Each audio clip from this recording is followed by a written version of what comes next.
is going on, everybody? Welcome back to the channel. If you're new, make sure to subscribe and turn on notifications. You can also follow me on Twitter at SuperheadBC. Some more exciting stuff to talk about as we are getting closer and closer to the re-release of the trailer for the Hallelujah trailer, as Zack has been calling it, for Zack Snyder's Justice League. Tomorrow in the morning on Vero, he will be streaming live to show the re-release of the trailer and answer some fan questions. I'll get more into that in a minute. Leading up again to tomorrow, this is all going to be about Us United, of course. Zack shared a couple of pictures on Vero. He shared one of Wonder Woman with her shield, what looks to be the scene from when they fight Steppenwolf for the first time. Hashtag Us United. Interestingly, the color looks to be restored back to the way Zack wants it. It's obviously, the colorization is different from the movie.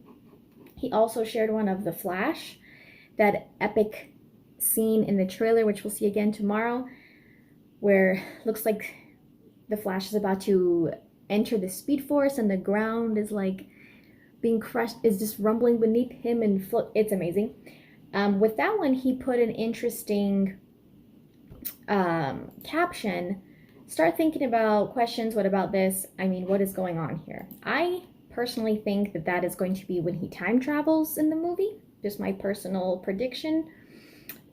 He also later on shared one of another scene in the trailer that we saw with Batman where he's taking shots.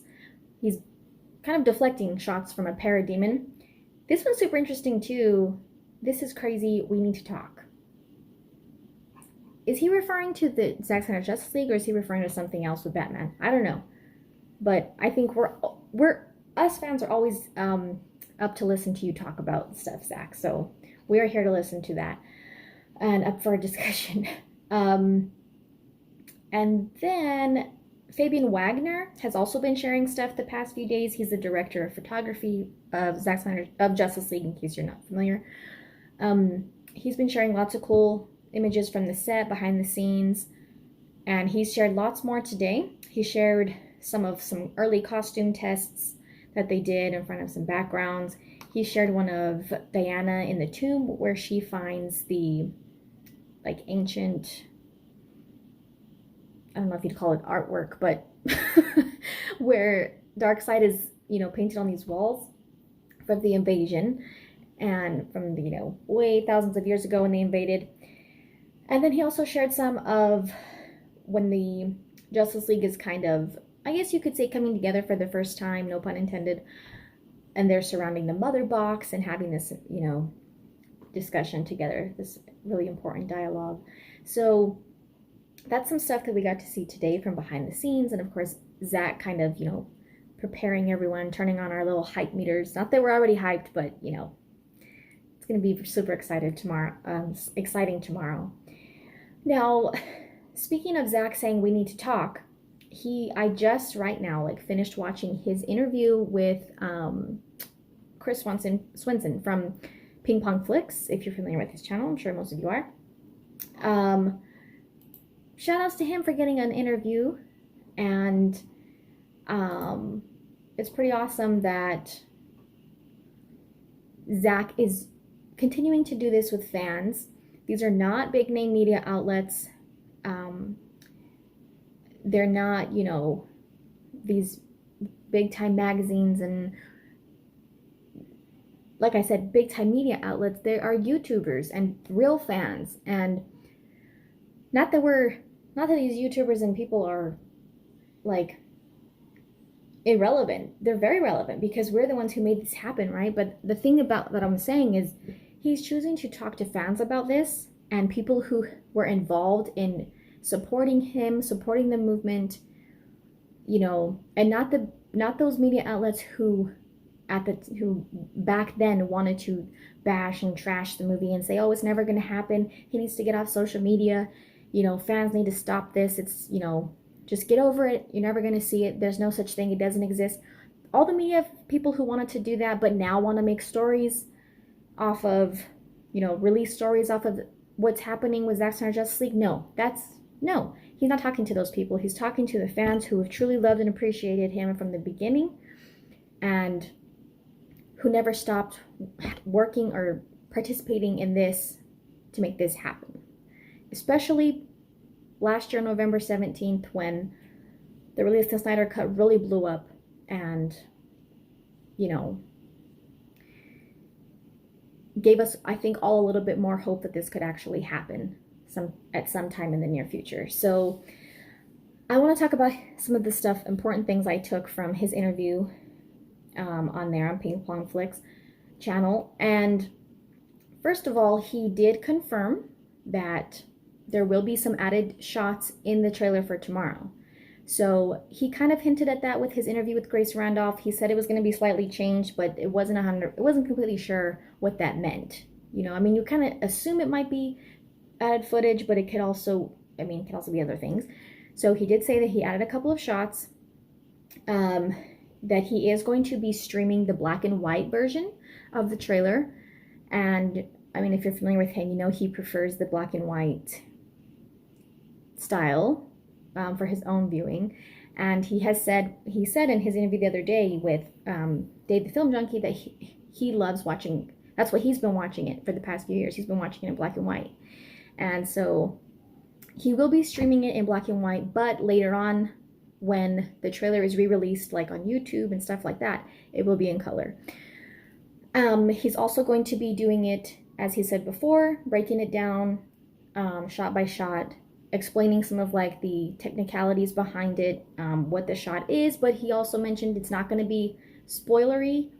He's only going to talk about what we see there in the shot, not anything that's going to spoil the scene. And also taking some live questions as he goes through the breakdown. And he was also asked about the release date. Will we be getting a release date soon? He did say that Warner Brothers and HBO Max, they have some targets in mind of when they would like to try to pull for release date, but they're trying to figure out the ideal time. And so he expects that the release date should be coming out soon. We should know pretty soon when to expect it. So I guess that kind of cancels out one of my hopes for the re-release of the trailer. I was hoping we'd get a release date attached to the trailer, but I guess that's not going to happen. So at least now I know not to expect it. But hopefully soon, like he said. And it's pretty cool that we found out today that HBO Max is going to be available on Amazon Fire TV, those devices. So that is hopefully going to make it more readily available globally. Of course, not everywhere has access to HBO Max, so hopefully that will, you know, open some more doors for countries outside the US, Canada, and stuff like that. Because as Chris mentioned in his interview, it's not only the states who pushed for this and who have been a big part of this. It's been a very international thing with fans. And so I'm sure Zack wants as many people as possible around the globe to have access to it. They support him just as much as, if not more, than some of the people here in, you know, the United States. So hopefully that will make it more available to more people. So yeah, he mentioned that. He also explained that Jared Leto his scene that he shot in additional photography recently was not originally part of the plan for his Justice League movie. He had thought about it and did some drawings of how he would like to go about that. But as far as shooting that, you know, 4 or 5 years ago, he wanted to have, he had hoped that maybe sometime he had wanted that to be a thing, but it wasn't at the time. So I guess in other words, if we had gotten Zack's version in the theaters, Jared Leto's Joker would not have been in it. But now that we're getting this 4-hour no compromise version, he had the chance to add him in now. He said it was a very simple scene to shoot, and that he already knew what he wanted to do with it. So it's cool that he already had in mind what he would like to do if he ever got the chance. Now he got the chance, so that's pretty awesome. And it's cool of Jared Leto to be willing to do that. He also talked about when he first, I'm glad Chris asked him this, because I had been wondering this. I didn't know if he'd be able to kind of talk about it or not, but he asked him when he knew that this was actually going to like really happen. He had mentioned in his interview with on Film Junkie, I think it was the one with him, there's been lots of interviews lately, I think it was with him, that the November 17th event last year, release the Snyder Cut, was when he thought that this could actually happen sometime. Like, that's what really gave him the hope that it could happen. But he didn't really know until early this year, early 2020, that it was going to happen. He said he got the call from Toby Emmerich, which he also had revealed that in the interview with Grace Randolph, that Toby Emmerich was the one who called him to ask if he was interested in doing this. Today, in his interview with Chris from Ping Pong Flicks, he said that after that call, that was the initial call to see if he's interested. They kind of talked about it, and then he knew that it was actually going to come out and be released within the first few months of 2020, is what he said. So I guess that kind of lines up with the reports that had came out that said that they did a screening for HBO Max or Warner Media, whatever, in the first quarter of the year. That kind of lines up with what Zack is saying now. That's when he knew that they were going to release it for sure. But then once stuff started happening with COVID, they had some, things to kind of figure out how they were going to actually do it. Once they got that figured out, then that's probably when they were like, okay, this is how we'll do it. I will come out next year. And of course, that's in May is when he did the watch party, Man of Steel watch party, and revealed that, he made the announcement with Henry Cavill that it was going to be released. So he didn't really know that far in advance ahead of when he announced it for everybody on Vero. So pretty awesome. It's cool to know, because I was wondering that too. Like, how long ago did he really know? Was it before 2020? Was it like the end of the year?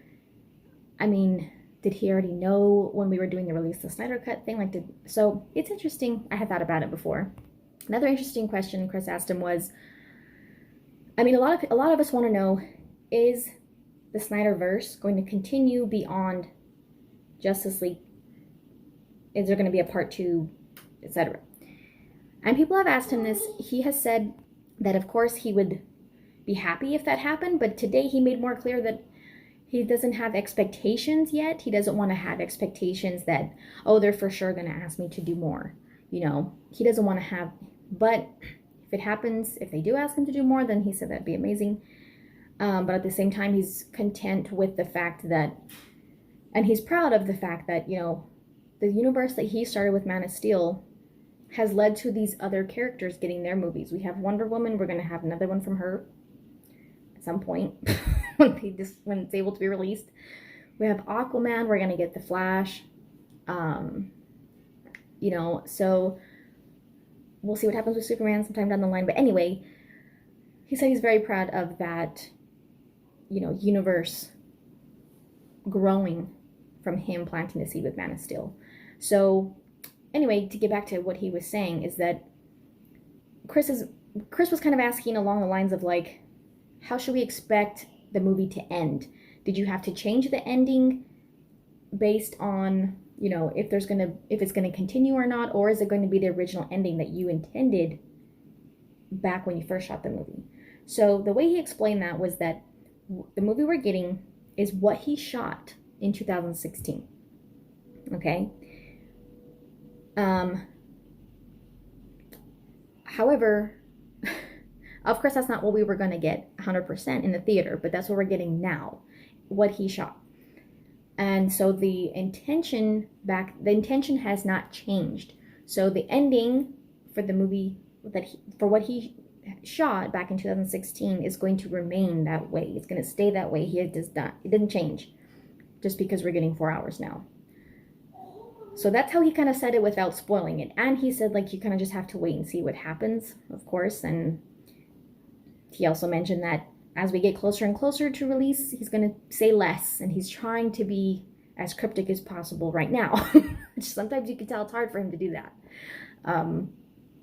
So the intention for the way that he wanted the movie to end originally has not changed. It's still the same intention. So yeah, they were kind of discussing that while talking about the nightmare scene in BVS, which was very intentional. It was not just to throw in there for fun and be like, hey, look at this cool scene, you know. No, obviously it was a very intentional Easter egg that Zack said to make us wonder, is that the future that this is potentially headed towards? So that kind of makes me think now that it could possibly end on a cliffhanger, or with Darkseid invading Earth. I don't know.